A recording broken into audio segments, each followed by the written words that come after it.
Buenas noches, soy José Toledo. Durante más de 17 años he realizado muchas coberturas en diferentes momentos de la historia de Colombia, un país extraordinario, megadiverso, pero que ha sido duramente marcado por la violencia, el secuestro, el narcotráfico. Sin embargo, la mayoría de su gente es amable y trabajadora, con un enorme optimismo y esperanza. Es esa gente la que quiere la paz. Pero para lograr aquello, el camino está plagado de obstáculos. Les presentaremos una serie especial de programas periodísticos con entrevistas exclusivas a muchos protagonistas de este conflicto que ya lleva más de 5 décadas y que ha provocado más de 6 millones de víctimas. Bienvenidos a mis apuntes sobre la paz en Colombia. Y al que se han adherido otra cantidad de movimientos revolucionarios. Queremos construir una nueva Colombia, rediseñarla y hacer un dibujo de una Colombia que sea posible para todos. El poder oscuro criminal del narcotráfico. Hay que hacer las paces con el Estado, con la Constitución.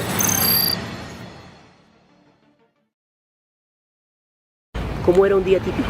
Más o menos a las 5 de la mañana nos levantábamos, a las 6 de la mañana nos daban el desayuno, manteníamos encerrados en esas jaulas, a las 9 de la mañana nos daban un agua, a las 11:30 nos daban el almuerzo, por ahí 3, 4 de la tarde nos daban algo de agua para bañarnos el cuerpo y ya a las 6 de la tarde cerraban la jaula y ahí quedábamos expuestos a pasar la noche. Ahora, en los tiempos en los cuales había marchas que teníamos que transitar por la selva, especialmente cuando el tiempo del presidente Uribe, que comienza la acción del Plan Colombia, que fue internarnos en la selva, entonces teníamos cadenas atados al cuello, aparte de eso muchas veces en los pies o cordeles en las manos, y nos desplazábamos en jornadas de marcha caminando 3, 4, 5, 8, 10 horas o más. Pero el dramático caso del general Luis Mendieta lamentablemente no es el único. Colombia ha soportado la guerra entre pueblo contra pueblo desde hace casi 6 décadas. Muchos politólogos, expertos, sociólogos e historiadores coinciden en que el 9 de abril de 1948, día en que asesinaron a Jorge Eliezer Gaitán, se dio inicio a la escalada de violencia en Colombia. Pero ¿quiénes fueron los autores intelectuales del crimen a este líder popular? Nunca se supo. Al asesino material lo capturaron mientras huía de la escena del magnicidio y lo ajusticiaron. El único testigo que podía haber revelado el secreto murió a golpes, un joven llamado Juan Roa. Hasta hoy, el crimen de Jorge Eliezer Gaitán está en la impunidad. Gaitán era la voz del pueblo, que soñaba con un país más justo, con clases sociales menos desiguales y con oportunidades. Sin duda, en las elecciones de 1948, Jorge Eliezer habría sido elegido presidente. A partir de aquel hecho de sangre, los gaitanistas se tomaron Bogotá y cometieron una interminable ola de violencia exigiendo la caída del entonces presidente Ospina Pérez. Se desencadenaron los peores enfrentamientos entre la Guardia Presidencial y quienes se querían tomar el palacio. Este episodio fue conocido como el Bogotazo. Colombia nunca más sería igual. Se inició entonces una década de violencia extrema en todo el país, con los crímenes más crueles. Colombia, durante 6 décadas, 7 décadas, se ha producido el horror, la barbarie, la hecatombe humanitaria, en las luchas por el poder y en las luchas por riqueza. Colombia se ha destacado selectivamente en un cierto tipo de crímenes y otros se han silenciado, ocultado, sobre los otros ha pesado el silencio. Aquí aparece simplemente la guerrilla como responsable de muchos crímenes y efectivamente la guerrilla ha cometido hechos muy graves, pero por otra parte el Estado, las fuerzas militares, los paramilitares que han sembrado el terror en regiones enteras del país, han pasado un poco a la sombra. En Colombia hay 7 millones de víctimas y de esas 7 millones de personas, de cada 10 de ellas, hay 6 personas que son campesinos. Desde niño me han perseguido, pero no me han podido matar. Me siento muy orgulloso de ser miembro de la FARC. Me siento muy orgulloso de ser miembro de la FARC. El origen de la guerrilla empieza en la década de los 60, según varios historiadores, como resistencia a la represión del campo. En junio de 1964, entonces ya creamos un programa en el que se dio a conocer a toda la opinión pública y al que se han adherido otra cantidad de movimientos revolucionarios y están de acuerdo y seguimos luchando por ese programa, todos en conjunto.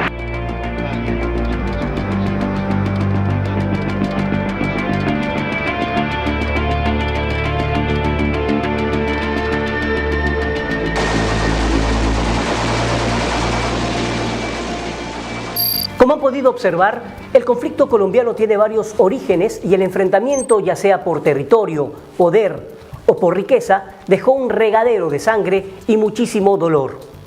En el siguiente bloque les mostraré la continuación del caso del general Mendieta, quien permaneció 11 años, 7 meses secuestrado por las FARC, y veremos cómo se logró su liberación a través de un operativo militar. Pero además conoceremos el testimonio de Clara Rojas, también secuestrada junto a Ingrid Betancourt. Y también les mostraremos mi encuentro cara a cara con uno de los líderes de las FARC, Simón Trinidad, en plena selva colombiana hace 17 años. Continuamos con mis apuntes sobre la paz. Guayaquil está en movimiento. 115 frentes de obra trabajan al mismo tiempo. Obras que avanzan en infraestructura, asfaltado y mejoramiento vial, mantenimiento eléctrico. Solución vial Juantán Camarengo, 4 años de retraso, hoy a casi el 80%. Unidad médica en Puná, corregimos los estudios deficientes, hoy está al 73%. Solución vial Isidro Ayora, Américas, avance al 85%. Mercado Norte, suspendida más de 650 días, hoy al 65%. Así se construye la ciudad de todos.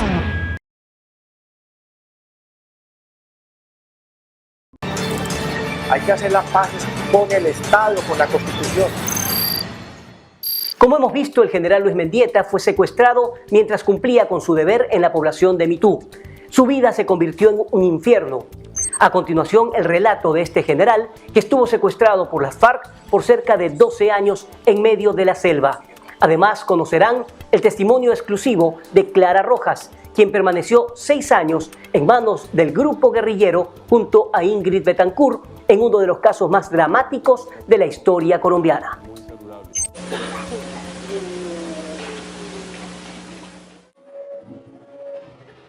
El haber estado aislado de la familia durante todo el tiempo, durante estos casi 12 años, no ver crecer los hijos, no verlos ir a la universidad, al colegio. Cuando me secuestraron ellos estaban jóvenes de 12, casi 14 años y al regresar ya eran profesionales, ya la hija había terminado su universidad y el hijo le faltaba un semestre para terminar derecho, pero él también debido a ese drama que se vivió inició a estudiar medicina y le tocó abandonarla precisamente porque se estaban vulnerando los derechos de los secuestrados. Podrán observar que hasta la fecha sigo sobreviviendo. En el diario vivir, Dios, pienso, nos sigue acompañando, nos sigue llevando de su mano a soportar estos momentos tan difíciles. Las secuelas del secuestro son inevitables y profundas. En su departamento guarda en el baúl de los recuerdos algunas pertenencias que conserva de aquellos años de cautiverio. Que era la bolsa donde yo mantenía los recuerdos especialmente de mi familia.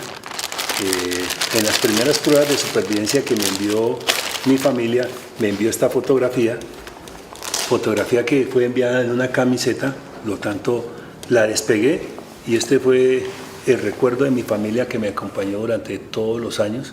Yo por la mañana veía la foto, los saludaba y por la tarde me despedía de ellos.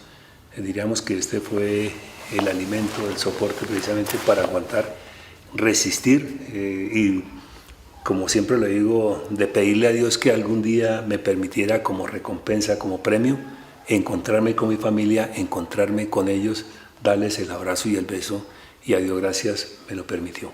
Y cartas que no pudieron salir, por ejemplo esta Selva de Colombia, febrero 11 del 2008, la dirijo a mi esposa y a mis 2 hijos. Amada esposa, amados hijos, reciban infinitos besos y abrazos, deseando de todo corazón todos se encuentren bien. Como pude escribir otras líneas, me referiré a los mensajes escuchados en los últimos días y otros aspectos que quedaron pendientes. La cantidad de medallas recibidas en cumplimiento de su deber y en defensa de la población demuestran su patriotismo, y así también provoca sensaciones encontradas esta escultura tallada en madera con su imagen. El torso desnudo y sendas cadenas que lo envuelven por el cuello y sus manos son un permanente recuerdo de su década perdida en la selva. Esta es una obra que hizo el escultor Víctor Toro. Él es de Pasto, capital de Nariño. ¿Qué representa? Él me dijo que tan pronto vio unas pruebas de supervivencia de nosotros, él se imaginó que yo estaba así y comenzó a hacer esta obra en un tronco de madera que consiguió. Por lo tanto, para tratar esta madera y hacer toda esta talla duró varios años. Si estamos hablando de un proceso de paz, también estamos hablando de un proceso de perdón. ¿Usted ha podido perdonar a las FARC? El perdón es un don espiritual primero, y segundo es en cada una de las personas.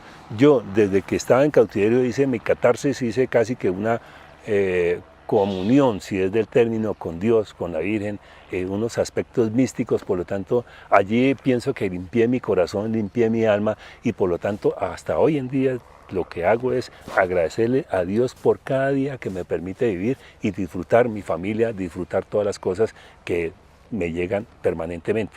Entonces esa es mi actitud hacia la vida. El perdón es un valor humano que no todos pueden experimentar. Sin embargo, para encontrar la paz interior es fundamental. Clara Rojas lo define bien en su libro escrito meses después de su liberación, tras casi 7 años de secuestro junto a Ingrid Betancourt. En la página 247 menciona: si pretendo seguir adelante y volver a tener una vida plena, necesito perdonar de corazón a todos los que me causaron tanto daño. Eso es algo que hago convencida de que no quiero seguir cargando con ese pesado lastre de dolor. Y yo creo que es lo mejor que me ha pasado, ¿sí? Le doy gracias a Dios porque yo no soy de las personas que salí con bronca con las FARC. No, yo pues entiendo la situación en que están, pero no tengo pues la cosa visceral de odio y resentimiento y rencor. ¿Cómo lo voy a hacer? Pues yo se lo debo a Dios, porque ¿de dónde saca usted esa fuerza para tratar de pasar lo impasable, ¿sí? De soportar lo insoportable, ¿sí? Pues es como una cosa que le viene a uno de Dios, por eso le doy gracias.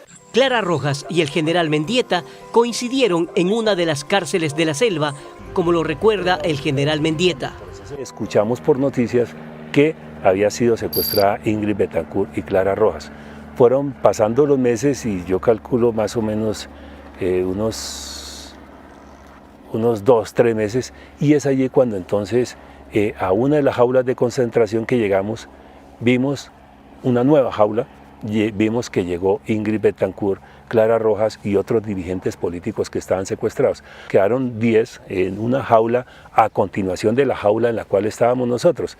Meses antes del secuestro de Ingrid Betancourt y Clara Rojas, el gobierno del entonces presidente Andrés Pastrana intentaba un proceso de paz con las FARC. Hace 17 años, en San Vicente del Caguán, zona entonces desmilitarizada que era totalmente controlada por las FARC, representantes del gobierno, la sociedad civil y del secretariado de las FARC se reunieron en un nuevo intento que después de algunos meses simplemente fracasó.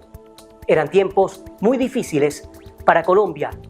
Quería conocer de primera mano y con el testimonio de los protagonistas de esos diálogos lo que ocurría, y sobre todo buscaba la oportunidad para preguntarle a los jefes de las FARC las razones de su accionar, entre otras cosas.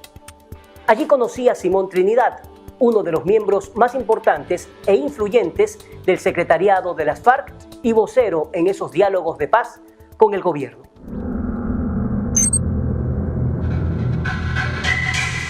Viajamos a San Vicente del Caguán, Esta valla da la bienvenida a una zona totalmente controlada por las FARC. De aquí ya. Carlos es taxista y vive 30 años en este sitio. ¿Y qué le parece el FARC y todo? Pues eso es como todo. Si uno se mete con alguien, lo tiene que ver, pero uno se mete con nadie, en todas partes vive. Los pozos quedan a 28 kilómetros de San Vicente. Allí es donde se realizan los diálogos de paz. Nos recibió el primer retén guerrillero. Es su ley. Si quieren, pasamos. Y si no, no.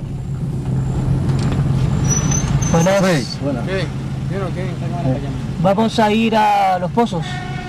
Nos están recibiendo, nos están esperando allá. Sigan.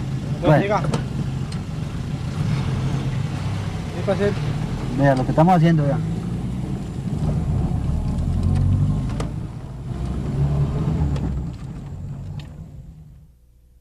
Aquí un ratito.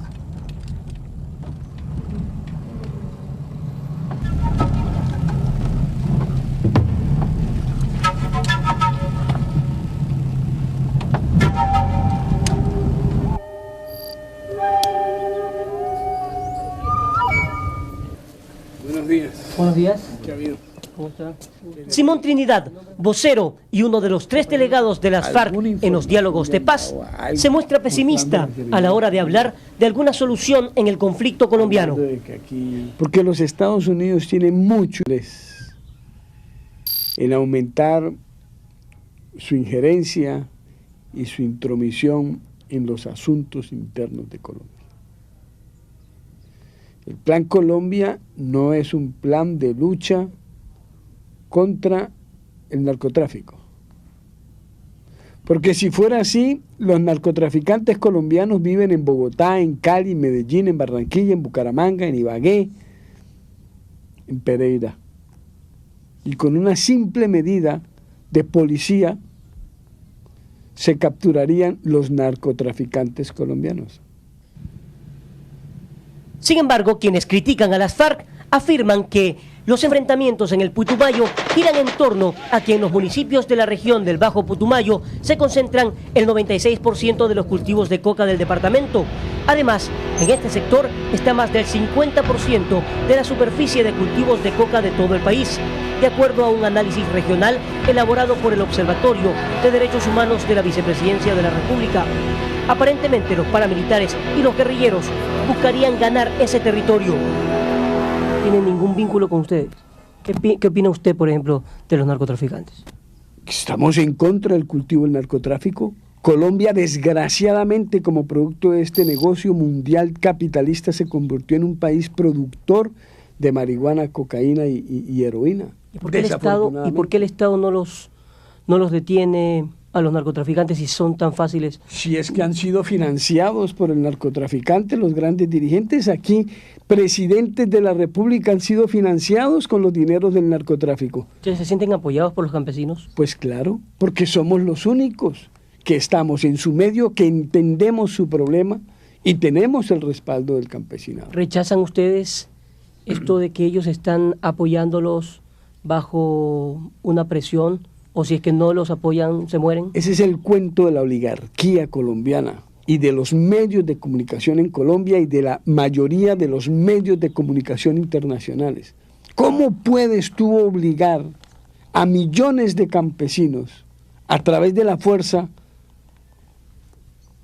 a que nos colaboren? Es absurdo. Ustedes no son santos tampoco, o sea, también tienen que aceptar que han tenido errores.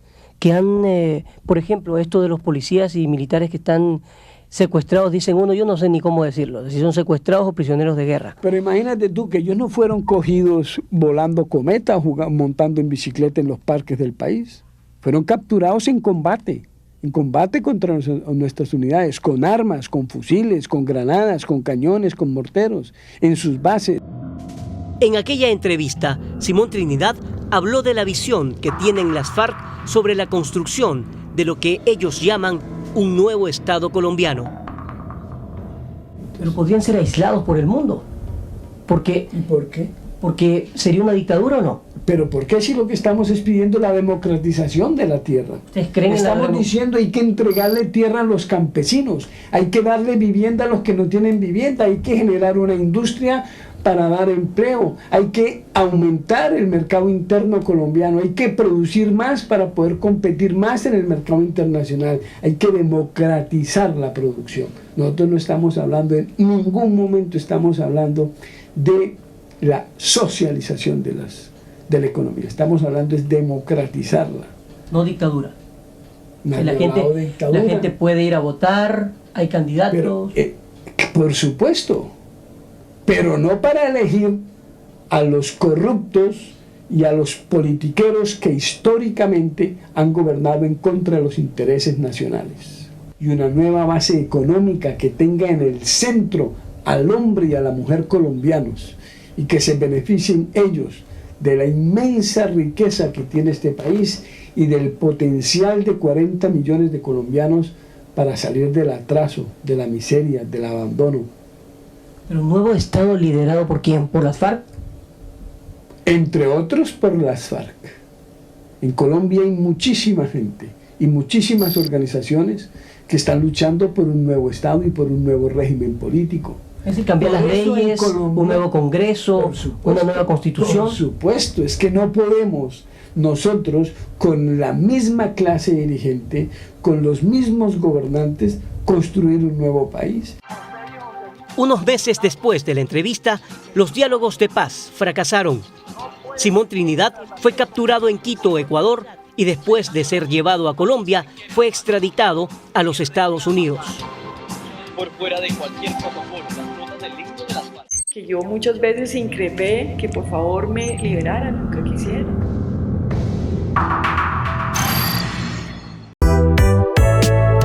Para donde sea que miro, qué manera de camellar. En cada sector hay obras imposibles de ignorar. La alcaldía camella, en Chongón, Portet y también en las Américas. La alcaldía camella, me siento parte ya de esta gran y hermosa ciudad. Guayaquil hoy está mejor, es la ciudad de todos al fin. Obras que son para ti, no solo para los de siempre, Por fin vemos avanzar. Infraestructura y obras para toda la ciudad. Hoy en día, Simón Trinidad, pese a estar detenido, continúa cumpliendo un papel fundamental en los diálogos de paz que se llevan a cabo en La Habana, Cuba. Y es que las FARC han exigido que para que se logre la paz definitiva, los Estados Unidos deben entregar a la justicia colombiana a Simón Trinidad para que vaya a las cárceles de su país. Algo que lo analizaremos en otro momento. Pero antes debemos explicar que en aquella época en que fracasaron los diálogos de paz, Colombia atravesaba momentos de gran tensión y en medio de ello la campaña política para suceder en el cargo al entonces presidente Pastrana. El 23 de febrero del 2002, la dirigente del Partido Verde Oxígeno y ex candidata presidencial independiente Ingrid Betancourt, junto a Clara Rojas, integrante del mismo partido, fueron secuestradas, cuyo caso dio la vuelta al mundo. ¿Qué pasó? Pues es un poco lo que contamos en el primer día. Nosotros estamos en campaña política y hay un hecho que preocupa al país. Y hay un alcalde de nuestro partido político que es de San Vicente del Caguán. Él nos llama y nos dice: el gobierno ha levantado la zona de distensión, por favor ustedes, ¿por qué no vienen? A ver, de alguna manera que como ya están volviendo las fuerzas militares en su conjunto muy fuerte, con su presencia, ustedes logran de alguna manera pues ayudar a la población civil. Nosotros de una manera ingenua pues fuimos, porque pues obviamente dos personas cómo pueden parar toda una situación, y ese era el objetivo de nuestra visita. Fue desafortunado pues que nos secuestraran, porque ahora yo honestamente le digo, yo no pensé que nos fueran a secuestrar, porque la semana anterior, hace 8 días, las FARC había invitado a todos los candidatos a la presidencia, a la propia Ingrid, a una mesa, y habían hablado como estar hablando nosotros aquí. Entonces pues créame que en mi radar no me imaginaba yo que esta gente, después de que se ha sentado con una persona y ha hablado y le ha escuchado sus propuestas y le ha propuesto cosas o le ha dicho que no le parece, pues vaya a considerarle objeto de secuestro a los 8 días siguientes. Eso fue lo que pasó, pues que las FARC no son ninguna perita en dulce, ni en ese momento ni lo son ahora. Entonces, pues esa es la realidad.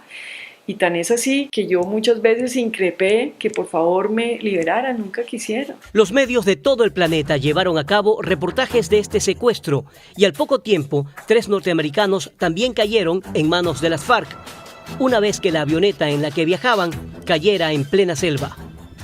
Colombia era titular de primera página en los principales medios de Estados Unidos, América y Europa. Decenas de mensajes, marchas, opiniones de gobernantes se volcaron en búsqueda de la liberación de este grupo de personas. ¿Se quiso jugar? Nos intentamos varias veces, pero en la selva es muy difícil porque no es como aquí que usted sale y pregunta para dónde sale. Nosotros muy citadinas, ¿no? No, duro. Entonces, pues, eso es lo que yo le puedo decir, que es lo que usted seguramente habrá leído en el libro. Lo demás son especulaciones, de uno y otro lado. Ingrid Betancourt se había convertido en la insignia de los rehenes que durante 6 años, 4 meses, estuvo en manos de las FARC. Pero cómo logró convertirse en la más importante de los secuestrados, no fue solamente por haber sido la candidata a la presidencia de la República de Colombia, fue también el impacto mediático de su pedido a través de sus pruebas de vida que trascendieron a la prensa y luego al mundo entero.